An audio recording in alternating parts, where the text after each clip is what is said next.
ভালোবাসার মানুষকে সবথেকে দামি উপহার কি দেওয়া যায় জানো?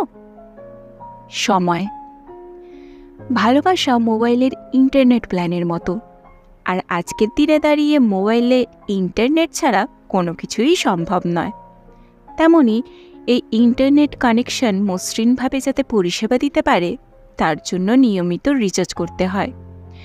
ঠিক তেমনভাবেই ভালোবাসাকে সুস্থ সবল রাখতে সময় দিতে হয়। সময় দেওয়া গেলে অনেক জটিলতা সমস্যার সমাধান হয়ে যায়।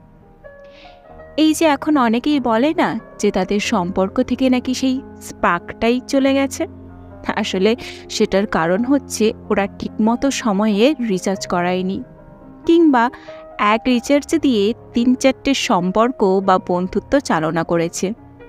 ঠিক যেমন একটা ওয়াইফাই হটস্পটে দিয়ে সীমিত কিছু যন্ত্রই ঠিকঠাক চালনা করা যায়, তেমনভাবেই একজন মানুষকে তার সমস্ত সম্পর্ককে নির্দিষ্টভাবে সময় দিতে হয়।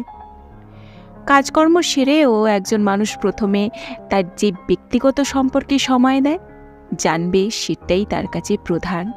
সে বাবা মা হতে পারে, বন্ধু বা প্রেম। আর তুমি যদি দেখো তুমি কারোর জীবন থেকে উচ্ছিষ্ট খাবারের মতো সময় পাচ্ছ, জেনে নিও তুমি তার জীবনের সমস্ত সম্পর্কের শেষে দাঁড়িয়ে আছো, যাকে হয়তো একদম সামনে থেকে ঠিক করে দেখাও যায় না।